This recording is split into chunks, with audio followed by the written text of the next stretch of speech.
Bonjour à tous, merci pour l'invitation du coup. Et donc la question à laquelle je dois répondre en 20 minutes, si j'ai bien compris, c'est quel changement Top chrono. prévoir.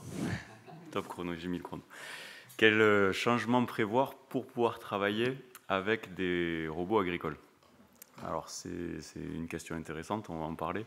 Mais en deux mots déjà, pour que vous vous prépariez à la réponse, il y a une seule chose à vraiment prévoir pour travailler avec les robots agricoles, c'est accepter le changement de la même manière qu'on a pu accepter le changement quand on est passé de la traction animale au tracteur. Il y a des nouvelles choses à faire gaffe qui ne sont pas très compliquées en elles, mais qui impliquent de changer des habitudes. Et on est tous humains, changer les habitudes, c'est la chose la plus difficile à faire à peu près pour un humain.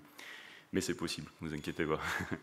Et c'est effectivement, ça a été dit tout à l'heure, il y a à peu près toute ma présentation qui a été dit tout à l'heure, c'est bien, donc ça, je vais répéter, vous allez voir ça.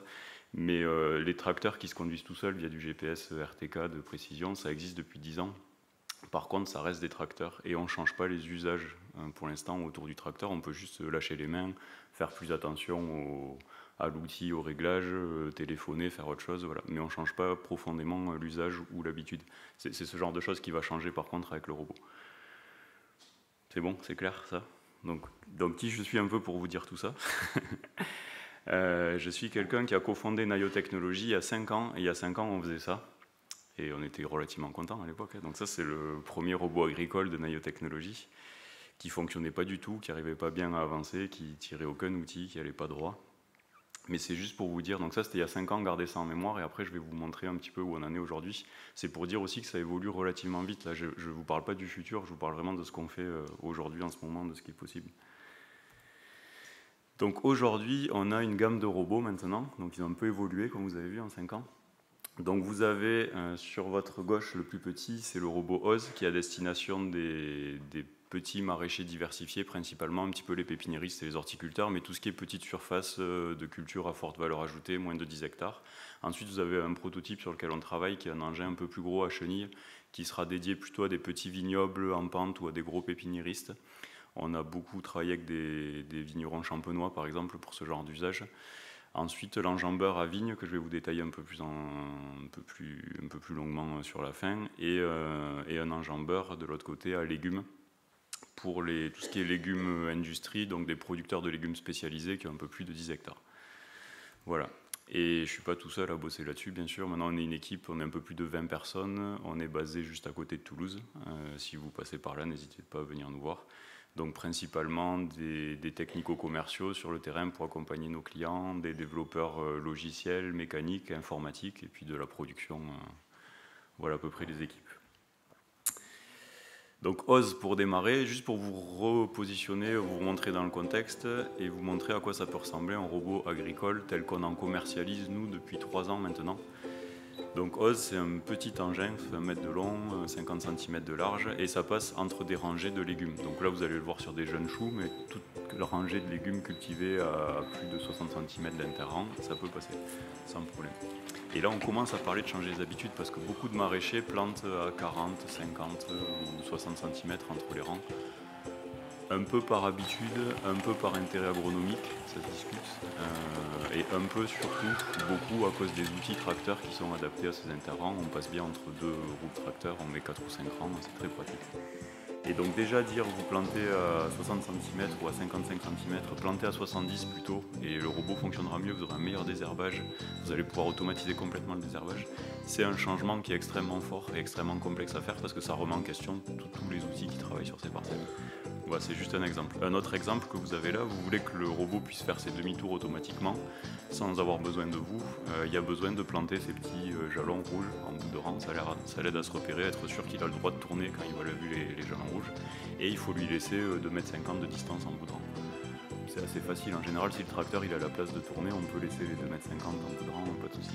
Sauf que d'habitude, les tournières, là où le tracteur fait ses demi-tours, c'est là où il y a des grosses ornières parce qu'en manœuvre il y a un peu de boue. C'est là où on relève l'outil de travail du sol, donc on a un gros tas après une ornière. Et les tournières sont tout sauf propres, plates et régulières, donc elles sont tout sauf automatisables. Et on en parlait aussi tout à l'heure du fait que les robots sont des machines, comme les ordinateurs sont des machines, ça fait pas tout seul. Et non seulement non seulement un robot peut planter, il peut avoir un souci technique comme un ordinateur, mais c'est relativement peu fréquent. Mais surtout, un robot va avoir besoin de vous dans plein de situations parce que ça reste une machine qui est faite pour une situation très spécifique. Et si vous avez juste un des jalons en plastique qui tombe, l'environnement pour le robot est complètement déstructuré, il est perdu. Et il va vous appeler pour vous dire je vous donne un coup de main pour faire ce demi-tour parce que le jalon rouge est tombé. Et ça aussi à accepter, se dire c'est une machine, elle me fait gagner beaucoup de temps, mais il ne faut pas croire qu'elle va faire tout le désherbage tout seul, que je la jette au milieu du champ, je m'en vais et c'est fini. On la pose, elle nous aide, on bosse à côté, des fois elle nous appelle, elle est perdue, hop, on la débloque, on repart bosser ailleurs. On a gagné énormément de temps, mais elle ne fait pas tout toute seule. Et ça c'est très important, souvent parce qu'on parle robot, on a des attentes extrêmement hautes et après on est déçu. On est déçu parce qu'au final le robot il a quand même besoin de nous. Et pourtant, il y a des exemples intéressants, et pourtant tout le monde le sait, les machines ça fait pas tout seul. On a tous chez nous une machine à laver le linge. Et enfin, moi, ma machine à laver le linge, en tout cas, elle jette pas le linge plié, propre et repassé dans mon placard. J'ai encore un peu de boulot. Je vais chercher le linge. Si vous avez des machines comme ça, la marque m'intéresse. On va chercher le linge, on choisit le bon programme, on met la bonne lessive, on cherche le linge, on le déplie, etc. Des fois, même les tâches ne partent pas et on est obligé de reprendre le vêtement à la main, de frotter, et on réussit à faire partir la tâche que la machine n'a pas lavée.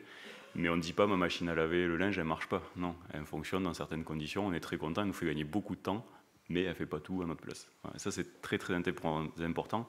Et c'est ça vraiment quand on se dit on va utiliser des machines automatiques, c'est ça qu'il faut piger. On automatise certaines tâches, mais ça ne fait pas tout seul. Par contre, ce qui est intéressant, c'est qu'on gagne du temps et on peut s'occuper de tâches bien plus intéressantes que laver le linge ou biner les poireaux avec un sarclé. Donc voilà le robot, on a un peu plus de 70 clients maintenant qui l'utilisent. Et c'est un robot qui coûte à peu près 20 000 €, un petit peu plus selon les options, la batterie, et qui peut gérer des exploitations d'un peu moins de 10 hectares, donc avec un débit de chantier de 1 hectare par jour à peu près. Maintenant, je vous montre le robot Dino, je vous montre toute la gamme parce que ça va aussi vous donner des idées de ce qui existe, parce que sur la vigne, on n'en est vraiment qu'au tout premier prototype, et comme ça, vous aurez des bonnes questions sûrement à me poser, ou à vous poser, pour évoluer. Même si je sais que ce qui vous intéresse, c'est le robot de la vigne, mais je l'ai mis tout à la fin, comme ça vous m'écoutez encore un peu. Donc là, vous voyez un robot qui enjambe des planches de légumes. Donc ça ressemble beaucoup plus à un tracteur. On garde des rangées de légumes très serrées pour pouvoir passer avec les roues autour. Il y a moins de changements sur l'implantation des cultures à faire par les agriculteurs. Par contre, il y a toujours les mêmes problématiques de le robot peut se perdre et avoir besoin d'un coup de main. Le robot a besoin de tournières propres, plates et dégagées. Voilà. Et vous voyez des outils de travail du sol qui binent entre les cultures. Bon, on n'a pas inventé le binage. Je ne vous fais pas tout un topo sur les outils, mais il y a aussi des choses très intéressantes à discuter sur les outils. Si je vous fais un topo sur les outils, pardon, c'est le moment, c'est un bon exemple. Le fait que le robot puisse passer tout seul régulièrement et que ça ne représente pas un surcoût ni en temps ni en argent, parce que ça consomme quasiment rien en électricité, pour l'agriculteur, ça débloque aussi beaucoup d'usages autour de la collecte de données, bien sûr, on en a parlé tout à l'heure. Donc c'est-à-dire qu'on peut mettre des capteurs dessus. De toute façon, le robot va passer toutes les semaines pour biner. Donc autant lui faire d'autres choses en même temps, comme de la collecte de données. Et ça débloque aussi des usages et des outils qui sont très efficaces s'ils sont utilisés régulièrement. Et nous, on a des résultats assez exceptionnels en légumes, juste parce que les maraîchers se mettent à biner toutes les semaines. Alors que passer en tracteur toutes les semaines sur toutes les parcelles, c'est quasiment inenvisageable en termes juste de temps de travail et de surcoût. Alors que là, on dit, vous ne changez pas l'outil, vous ressortez même des vieux outils que vous aviez avant dans le garage et qui étaient en train de rouiller, mais vous les passez toutes les semaines. Et tout d'un coup, ils deviennent extrêmement efficaces. Parce que là, encore une fois, vous le savez tous, les agriculteurs le savent, c'est plus facile de désherber un adventice qui est en train de germer, même qui est sous forme de filament dans le sol. Il suffit de le déranger ou de le recouvrir, et puis il va mourir. Alors qu'une fois qu'il a bien pris racine et qu'il y a 10 cm de racine sous le sol, pour aller le désherber, c'est un peu plus compliqué. Voilà, donc tout ça aussi, ça fait des changements d'usage qui sont assez intéressants. Donc voilà, ce robot, il va coûter d'entre 70 et 80 000 €. On commence tout juste à le commercialiser. On a fait quelques ventes là en début de saison. On se fait un peu de retour d'expérience, pas trop de nouvelles ventes d'un coup. Et puis ensuite, on aura une deuxième série de ventes sur la fin de l'année. On va avoir une dizaine de clients en tout. On a déjà 4 ou 5 là, une dizaine de clients d'ici la fin de l'année. Si vous connaissez des producteurs de légumes, pour le petit ou pour le gros, vous m'appelez aussi, ça m'intéresse. Vous leur dites d'aller voir les vidéos et de nous appeler. On attaque la vigne, si ça vous va. Donc juste pour info, mais je ne vais pas m'étaler là-dessus parce que c'est vraiment un prototype, mais voilà les premiers essais où on en est d'un engin en chenille. On est sur un terrain qui n'est pas du tout dans les bonnes conditions pour être biné, mais il fallait faire la vidéo vite. Voilà. C'était en Champagne, après une pluie, ça colle. Mais vous voyez quand même, il y a beaucoup plus de puissance, beaucoup plus d'adhérence. On n'est pas à pleine vitesse, là, on est à un tiers de la vitesse max à peu près. Cet engin-là peut aller jusqu'à 3 km/h. Vous voyez un petit peu ce qu'on peut commencer à faire avec des engins automatiques. Donc ça, si tout se passe bien, si on le mène à bout, etc., il y a beaucoup de si encore, mais ça devrait coûter dans les 35 000, 40 000 euros à peu près comme machine, et être à destination de petits parcellaires, petits vignobles, un peu de pente, mais pas trop. Bien sûr, nos machines ne fonctionnent pas quand il y a 30% de pente, ou même plus, que le terrain glisse, qu'il y a du dévers, etc. On a aussi besoin d'environnements très contrôlés, et non, malheureusement, on ne peut pas fournir des solutions automatisées aux vignobles qui en ont le plus besoin et qui sont le plus en pente, avec les terrains les plus difficiles à travailler. On est assez feignant, on commence vraiment par les situations les plus simples. Si vous êtes à plat, que vous avez une parcelle au carré et que vous avez un terrain très léger, pas de souci, tout va bien aller pour vous. Si vous n'êtes pas dans ces conditions, on va faire de notre mieux, on a quand même des solutions, mais forcément elles seront moins efficaces et plus difficiles à mettre en œuvre au début. Et on commence par le plus simple pour après aller vers de plus en plus de complexité et de gestion de situations difficiles. Voilà pour l'engin à chenille. Et maintenant donc le robot pour la vigne, l'enjambeur. Je vous laisse regarder la vidéo parce qu'il y a des sous-titres en même temps de Christophe Gaviglio qui est technicien à l'IFV, donc l'Institut français de la vigne et du vin de Gaillac, avec qui on travaille sur ce projet. Donc je vous laisse regarder la vidéo, je me tais un peu et puis après je commente.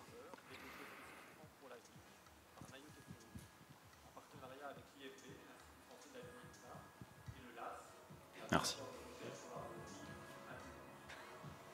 Le rôle de l'IFV dans ce projet a été d'accompagner l'AI technologie, spécialiste de la robotique, dans le monde de la viticulture, et donc de définir ensemble le cahier des charges du robot dans son environnement, avec les contraintes spécifiques liées à l'activité viticole.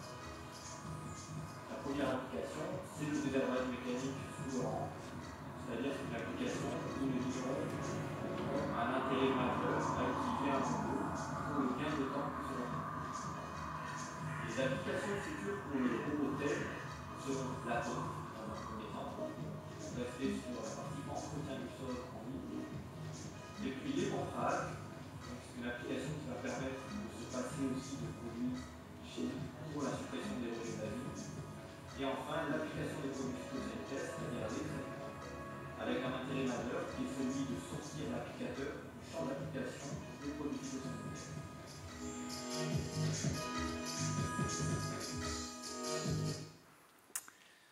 Donc voilà un petit peu pour la présentation. Vous avez pu voir deux outils travailler, c'est les deux premiers qu'on met en œuvre. Donc c'est du travail du sol sous le rang, entre les ceps. Et il y en a un, c'est des petits intercepts passifs à gouvernail. Alors j'ai pas trouvé un nom générique standard, mais ça vient jusqu'au contact du cep et ça s'écarte mécaniquement en touchant le cep. Comme on roule pas très vite, on ne blesse pas les ceps.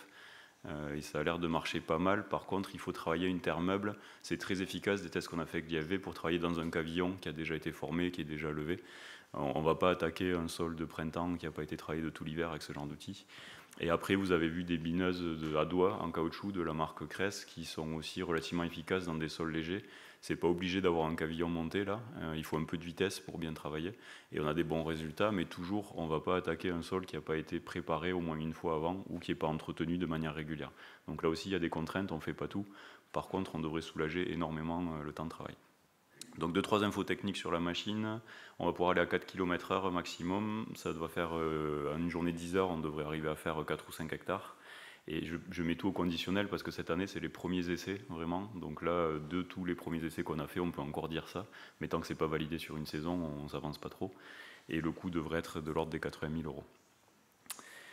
Une étude intéressante qui a été faite par l'IFV, justement, c'est sur le coût du désherbage mécanique, chimique et robotique. Donc là, vous voyez le tableau avec le nombre d'interventions, à peu près en mécanique pour une intervention nominale sur un vignoble de 15 hectares, on a 4 interventions mécaniques par an. Et en chimique, on est plutôt à 2 interventions. et un seul tracteur peut gérer une surface plus importante jusqu'à 25 hectares. Donc les coûts du désherbage mécanique moyen constatés plutôt dans le sud-ouest sont de l'ordre de 400 € par hectare et par an, et en chimique sont de l'ordre de 200 € par hectare et par an. Ça, c'est des ordres de grandeur, bien sûr, chaque exploitation a ses spécificités, et la robotique vient se placer au milieu entre les deux, donc on ne va pas être moins cher que le chimique, on n'a pas encore réussi, un jour je pense, mais pas tout de suite. Par contre, on est bien moins cher que le mécanique, et on va pouvoir faire beaucoup plus de passages. Donc c'est-à-dire que non seulement on est moins cher, mais on devrait avoir, c'est ce qu'on va prouver, on l'a en légumes c'est sûr, on devrait l'avoir aussi en vigne, on a un meilleur résultat agronomique du fait de la fréquence des passages qui augmente, à un coût moins élevé que le désherbage mécanique. Et ça, tous ces calculs-là, c'est uniquement pour le désherbage mécanique sous le rang, donc on aurait déjà une rentabilité du robot uniquement pour le désherbage mécanique sous le rang. Et comme a dit Christophe, et comme vous en avez parlé aussi ce matin, il y a un intérêt à faire d'autres choses au robot après à terme. Le robot reste un porte-outil avec guidage automatique. Et tout le monde rêve et attend la pulvérisation automatique par robot. C'est techniquement très compliqué, on ne va pas du tout commencer par ça, mais c'est intéressant. Si vous connaissez là aussi des constructeurs qui veulent bien jouer le jeu, de se poser des questions et de prendre en compte les contraintes de la robotique, moi ça m'intéresse de rentrer en collaboration avec eux. Et il faut que le constructeur comprenne, on ne va pas prendre un pulvérisateur d'enjambeur ou de tracteur actuel et le mettre sur le robot, c'est pas possible. De la même manière, on n'a pas pris les intercepts hydrauliques qu'on met sur le robot, c'est pas possible physiquement, et on n'a pas assez de puissance, on n'a pas les mêmes disponibilités en énergie, etc. Donc s'il y a des constructeurs qui veulent bosser avec nous là-dessus, ça m'intéresse vraiment. C'est pas notre métier, nous les outils vraiment on intègre, on adapte, mais on ne va pas développer de nouveaux outils. Donc je reviens sur les deux outils qui ont été testés. Là vous voyez un exemple. Donc à gauche la bineuse intercept passive, donc avec la sorte de gouvernail qui le ramène sur le rang tout le temps. Et à droite les doigts cresses qui font un travail un peu plus fin, qui affine un petit peu plus la terre. On pourra en commenter. Voilà. J'espère que fin d'année on aura beaucoup plus de photos et de vidéos à vous montrer sur ces outils. Mais déjà ça vous donne un ordre d'idée.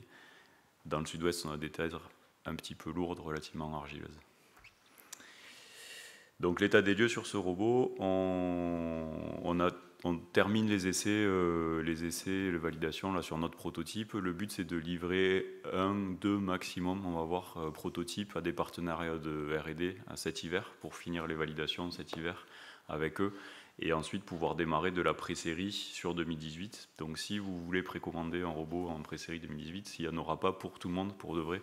On va en faire 10, de la même manière qu'on fait avec le robot enjambeur à légumes aujourd'hui qui est en lancement. On restreint le nombre de clients la première année, même si on a beaucoup d'attentes et de demandes, pour pouvoir bien travailler, bien les suivre, faire les dernières mises au point. Donc si vous voulez être parmi les premiers clients ou si vous connaissez des gens qui veulent être parmi les premiers clients, contactez-nous, vraiment on est intéressés. Mais attention, ça ne va pas marcher. Enfin, soyez préparés. La première année, ça ne marche pas. Donc je préfère vous dire ça, soyez prêts à accepter que c'est vraiment une année de mise au point. Donc nous, ce qu'on fait en échange, c'est que vous l'aurez à un prix défiant toute concurrence, bien sûr, avec une grosse remise, et surtout on sera derrière pour qu'à la fin de l'année, ça marche, c'est sûr. Et avec un peu de chance, ça marchera bien au bout de 2-3 mois. Normalement, ça veut dire qu'on a tout validé chez nous, mais on a besoin de cette diversité après de tests chez des clients qui ont payé, donc qui ne sont pas contents si ça ne marche pas bien, donc ils nous le disent de suite, et on a cette réactivité après pour terminer la mise au point avec les clients. Donc en échange d'une année d'efforts et de tests de votre côté utilisateur, nous on va faire pendant une année beaucoup de disponibilité, de mise au point, et le but c'est qu'à la fin de la première saison, vous ayez vraiment une machine réglée pour chez vous qui fonctionne très bien, et dont vous êtes pleinement satisfait, sinon on aura des problèmes. Voilà un petit peu pour la présentation générale. J'espère que vous avez un peu compris les tenants et les aboutissements, mais je répète ce que j'ai dit au début, s'il y a quelque chose à accepter pour pouvoir bosser avec des robots, c'est pas très compliqué, c'est juste le changement parce qu'on change des habitudes. C'est rien de complexe, c'est pas compliqué d'apprendre à programmer un robot, c'est pareil que choisir le programme sur la machine à laver. Vraiment, il faut juste accepter qu'il y a des pratiques qui vont être mises en question, des outils qui vont être mis en question. Bon, rien de très méchant, rien de très grave, et ça a été dit aussi tout à l'heure, c'est pas la première innovation que voit arriver l'agriculture, donc je suis pas inquiet, ça va bien se passer. Merci.